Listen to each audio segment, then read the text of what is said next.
Ada istilah yang menarik dalam kurikulum baru, kurikulum 2022. Istilah itu adalah CP atau capaian pembelajaran. Audio Jungle. Audio Jungle. Assalamualaikum warahmatullahi wabarakatuh. Salam Kayan No Bintang. Apa yang menjadi ciri khas kurikulum 2022? Ada satu yang sangat inti, sangat penting, dan sangat dijadikan topik payung bagi kurikulum 2022, yaitu CP, capaian pembelajaran. Capaian pembelajaran adalah hasil dari berbagai upaya, berbagai pencapaian, berbagai kompetensi yang diwujudkan ke dalam bentuk project, ke dalam bentuk hasil yang bisa dinilai, yang bisa dipahami oleh orang lain. Nanti kurikulum 2022 menggunakan istilah capaian pembelajaran. Nah, dalam tujuan pasti berbunyi tujuan capaian pembelajaran. Capaian pembelajaran itu sama dengan achievement learning atau outcome learning atau pembelajaran yang berbasis dampak dari sebuah hasil.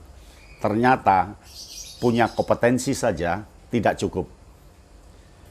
Dia harus melibatkan kompetensi satu dengan kompetensi yang lain, dengan kompetensi yang lain menjadi sebuah capaian pembelajaran. Kompetensi satu ditambah kompetensi lain, ditambah kompetensi lain, bidang lain, dia akan menjadi sebuah produk capaian seseorang, capaian anak.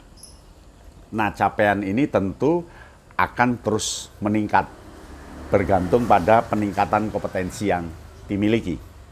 Nah, nanti kurikulum baru 2022 menggunakan istilah capaian pembelajaran untuk menggantikan kompetensi dasar.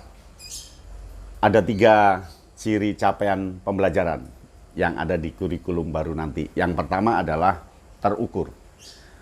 Capaian-capaian yang telah dipahami oleh siswa itu harus dapat diukur, dapat diangkakan, dan dapat dipetakan.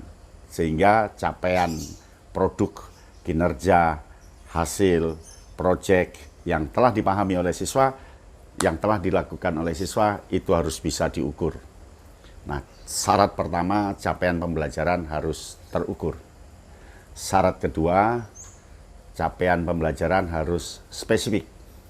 Spesifik itu artinya betul-betul pada bidang-bidang tertentu yang detail, yang betul-betul terurai dan bisa dikembangkan secara spesifik, sehingga nanti siswa punya daya untuk mencapai pembelajaran, daya capaian pembelajaran spesifik.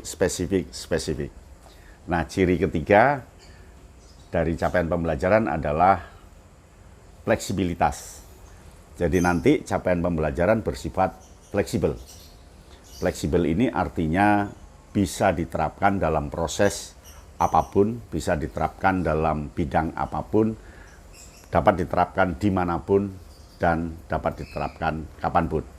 Sehingga guru tidak terbatas hanya di kelas, tidak terbatas hanya di teks buku, tetapi guru bisa melacak setting pembelajaran, tempat pembelajaran bisa di alam, bisa di tempat-tempat khusus, dan anak bisa melacak dari berbagai informasi di internet, kemudian digabung-gabungkan menjadi sebuah produk, dan produk itu yang pertama harus bisa diukur, yang kedua spesifik, dan yang ketiga fleksibel. Artinya bisa diterapkan dalam kondisi apapun dan dimanapun. Itulah capaian pembelajaran yang menjadi inti dari kurikulum 2022. Bagaimanapun, capaian pembelajaran ini dirumuskan sudah berdasarkan kajian. Kajian itu salah satunya adalah kelemahan kompetensi. Kompetensi itu masih taraf kemampuan yang dimiliki oleh siswa. Masih pada taraf sesuatu yang telah anak sudah tahu dan paham terhadap pengetahuan dan pengertian itu, tetapi belum pada taraf penggunaan kompetensi itu. Nah, penggunaan kompetensi itulah yang namanya capaian pembelajaran. Paham ya? Oke, sampai di sini pertemuan kita. Salam Kayak No Bintang. Audio Jungle. Audio Jungle.